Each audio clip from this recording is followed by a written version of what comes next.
Please don't fear me, because I know what I want. Please believe it. You're listening to Tin Pod Radio. This is Erin Klein and Jordan Middleton from Crime Crazy, where we prove that we know nothing about our legal system, but we're still crazy for a good true crime story. That's all part of your soul that makes you breathe. Hey, this is DJ Kirkbride. I'm the co-writer of The Once and Future Queen, and you are listening to Tin Pod Radio. Staring in at yourself, it's time to step outside onto the path you once made. Yo, this is It's Myrrh, and you're listening to Tin Pod Radio. You can find me at It's Myrrh on Instagram and Patreon and Ko-fi.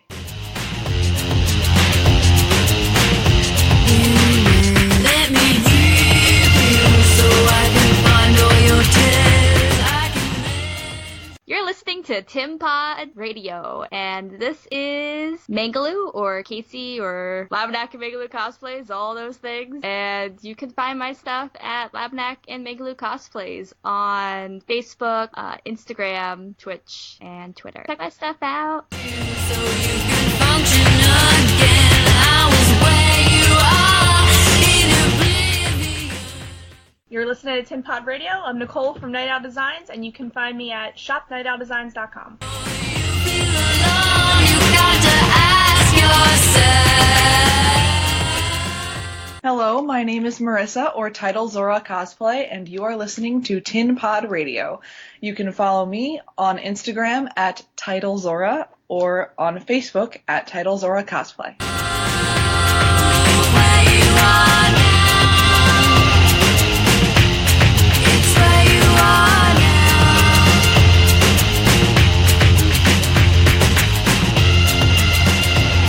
It's where you are now.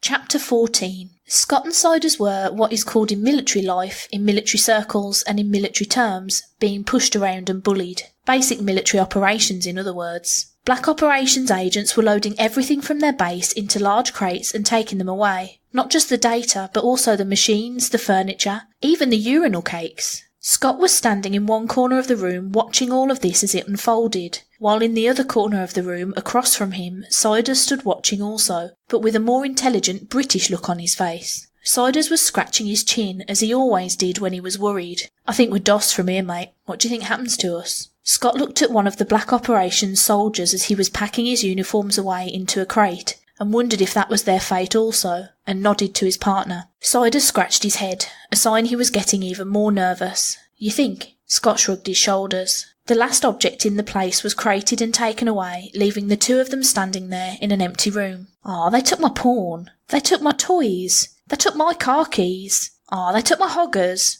They even took my Bender bobblehead. What kind of secrets could that have hidden in it? I'll miss my collection of WC miniatures. I'll miss my extra pair of underwear." "You only had one extra pair of Y-fronts." One of the Black Ops agents returned and handed Siders a cell phone. The phone wasn't ringing. That was advanced warning. "It's for you," he told Siders. Then he left. Siders looked at the phone and turned to Scott. "But it's not ringing." Scott shook his head. "And everyone thinks the British are smarter about everything."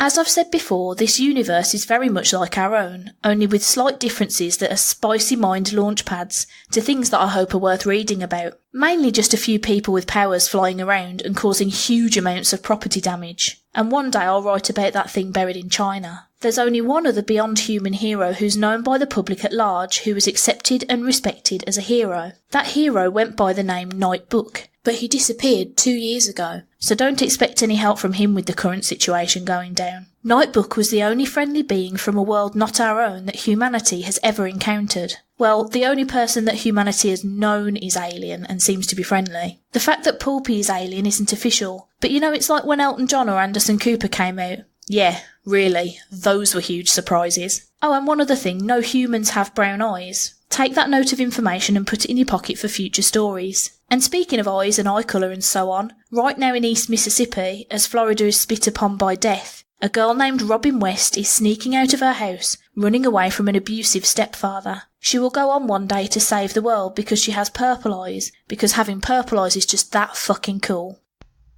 On one side, you have Death. Death is the only being that knows where the true grave of Mozart is, and pays homage to the burial site once a year.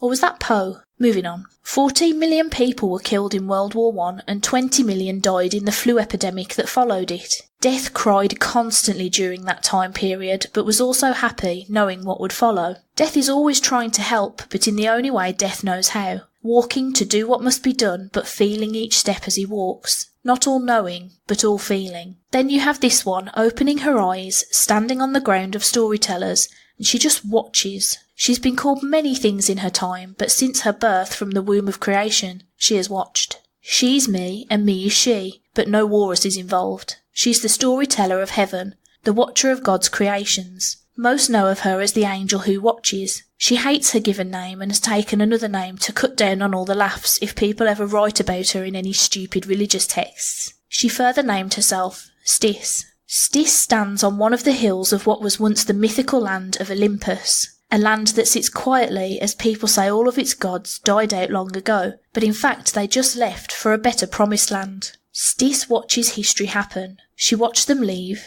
and she will watch the day this planet burns. She is the first to know when things are about to hit another gear, and things are about to hit another gear. Stis watches Death's footsteps. Sabrina has always told people that one of her biggest problems with Ken is his inability to be romantic. To be perfectly honest, and in all fairness to Ken, Sabrina's idea of something romantic is fucking in the theatre while watching a Disney film, with children watching them as an extra turn-on. Here are a few examples of how Ken is not romantic. Example 1. Ken once decorated up their apartment to celebrate their anniversary of being together. He bought fluorescent paint and a lot of poster board. He turned off all the lights in the apartment. Then he lined the floor with poster boards that led big arrows into the bathroom. In the bathroom, he'd drawn a hot bath, and inside the bath he'd placed floating candles and yellow rose petals. He had incense burning throughout the apartment, and playing on the radio was a recording of him reading poetry that he'd written for her. Sabrina came into the apartment, the recording started, and she turned right around and left, shouting, "I'm heading out to have drinks with someone from work, don't wait up." Example 2. Once, during a Christmas vacation in Florida, Sabrina and Ken were staying at a hotel near Disney. Ken had arranged that while they were out eating for the hotel to bring yellow roses into their room and hang them up all over. If you're wondering, yes, Sabrina's favourite flowers are yellow roses. When they got back to the hotel, Sabrina just got angry because the TV didn't have HBO, and when Ken asked her about the roses, she said, "Why don't you try and be a man in some real way?" Example 3. On his first official couple date with Sabrina, Ken rented out a restaurant and had the waiters place on each table a portable TV, each of which was playing one of Sabrina's favourite movies. All the waiters and waitresses were wearing old stereotypical Asian styles of dress which Sabrina really liked. When they walked in and were seated, Sabrina looked around and saw what Ken had done for her, and did nothing but complain about the food for the rest of the night. Example 4. Once, after Sabrina had called and said her day at work had really sucked, Ken cleaned their whole apartment, doing the laundry, the dishes, sweeping, mopping and vacuuming. When Sabrina got home from her hard day at work, she went straight into the kitchen for a drink, and because they'd run out of natty ice, she got really pissed, threw something and left. Example 5. One Halloween... Oh, actually, I don't know if I should mention that incident. Okay, no, I don't think so. Let's just say it involves a costume party in Sabrina's honour that ended up with Sabrina making fun of Ken's costume and his love-making skills, and later going down on one of Ken's friends in the bathroom while everyone, including Ken, could hear her. Example 6. Last Thanksgiving... Oh, this is getting ridiculous. Sabrina's just a bitch. There's no other way around it, no other way of saying it. But then again, she never set fire to a bank after locking over 30 people inside.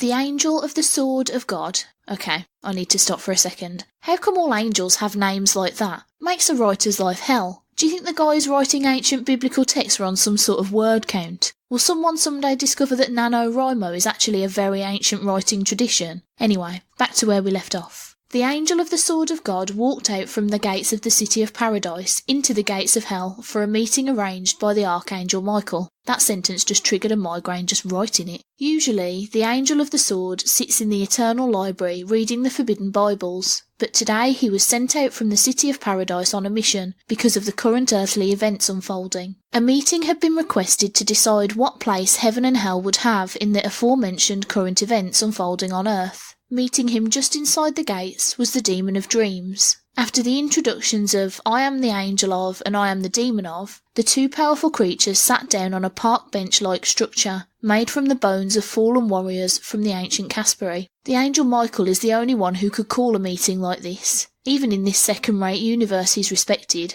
stated the demon. Demons have respect for an angel of heaven, asked the angel. The Morning Star respects him, and so does most of hell, unless we face his fury. Plus he's the Archangel Michael. That's just so cool. So you have respect and show respect out of fear from your master, and because he of the archangels is cool? The demon replied, I have respect for an individual who is one of only 2 beings in all of creation that has ever questioned God. That takes balls the size of heaven itself. The demon paused and thought for a second as something occurred to him. Oh, you guys don't have balls, do you? The angel of the sword stood. He was surprised by what this demon had just said to him. The demon stood too, slowly laughing. You lot have wings and we have balls. 2 of one thing, 2 of another. The angel's face turned red in anger as the demon sat back down on the bone bench and casually crossed his legs. Calm yourself, angel. We're here to discuss what is about to happen to God's favourite creations. Hell is pleased to just ignore it. I would suspect heaven will do the same, even if one of the fallen is involved. The angel nodded his head in agreement. Heaven will only watch also. The angel of the sword turned to walk away as the demon of dreams laid down and stretched out on the bench. With that sense of love, humanity has always been screwed.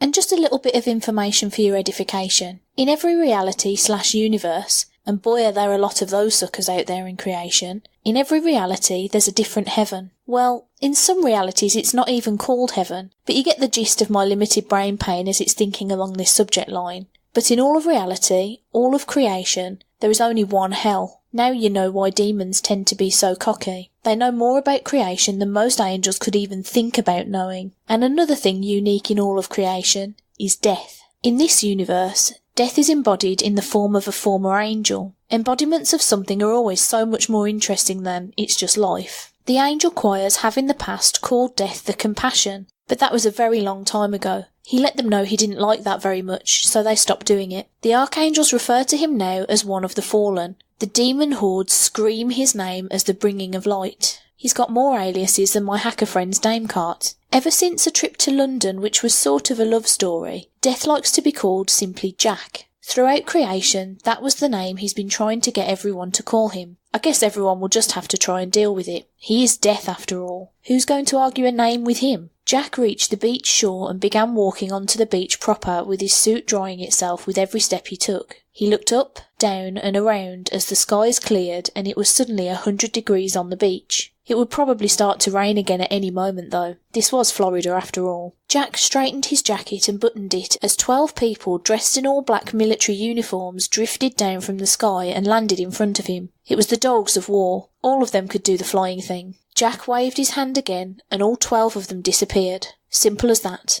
All a part of unfolding destiny. You young warriors are needed elsewhere. Jack walked from the beach up a set of steps and onto the deck of a beach house. He calmly knocked on the sliding glass doors. The waves have stopped. Here's what comes next. It was hours after the waves had stopped when emergency personnel finally got to the factory. After wounds and injuries were addressed, the emergency crews started trying to help people get back into their homes. Katrina was America's first hydro metropolis. I wouldn't go that far with Melbourne, Florida, but the place sure is a little waterlogged after the waves that have poured down on it. Most of the houses and other structures in Melbourne are still standing, damaged but still standing, but places nearest to the water got hit pretty hard. Julie and Lindsay owned a beach house together. They purchased it about 2 months ago from a friend of Lindsay's. The friend's husband had passed away and she wanted to move back to her hometown in Kentucky, so she sold it to Lindsay and Julie for only a few $100s. 2 National Guardsmen in a jeep dropped them off at their house, and from the outside it didn't look too bad. All guardsmen were told to inspect all structures before letting anyone go in, but this house looked pretty much untouched, except for a lot of seaweed on the roof and a few windows knocked out, so they left the ladies to get on with their lives. Plus, both of them wanted to find out if their own houses were still standing. Julie wanted to smile, but when she looked at Lindsay and saw in her face what she knew in her own heart was probably the truth, they had not seen the inside.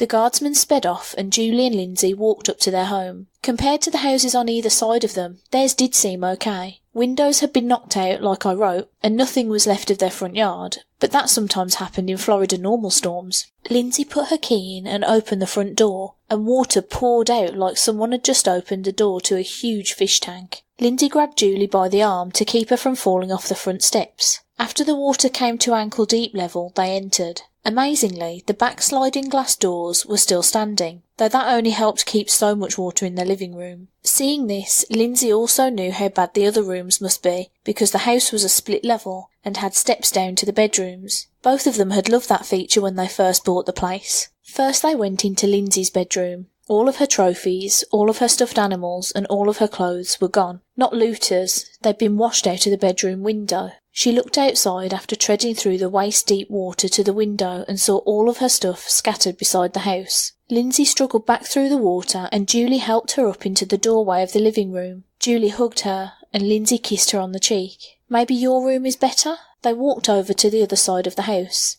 It took both of them to force the bedroom door open. They both knew that wasn't a good sign, but when they finally got it open, they found the room in perfect condition. Well, not perfect because Julie had a boy band poster on her wall, but nothing was wrecked. Nothing was even wet. The window wasn't broken, and nothing was out of place. Except for the guy sitting on Julie's bed. No guy had ever been near Julie's bed. He was most definitely out of place. "Who the fuck are you?" That was Lindsay. Jack put down the photography magazine he was reading and stood up from the bed. "I thought I'd fix things up a bit, cushion the blow." Julie looked at Lindsay with confused thoughts and then back to Jack. "Who are you? Were you just trying to get away from the storm? It's okay if that's why you broke in. We'd understand." Lindsay, on the other hand, did not think any of this was okay. "Please leave, now." Jack turned his back to them as if they didn't matter and looked out of the bedroom window. "Sorry for the rest of the mess. I couldn't really help it. The path must be walked. Bridges must be destroyed. Waters must run their course. I'm here to offer you 2 jobs in my service." Lindsay picked up a lamp. She was moving to whack him in the back of the head when all 3 of them disappeared into thin air.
We hope you've enjoyed this 10-pod radio fiction audio production narrated by Stacey Taylor. You can find Stacey on Twitter at StaceBobT, and her podcast is popcultureparlor.podbean.com. This story is written by Brian C. Williams, edited by Christina Caceres, copyrighted 2017, System Productions.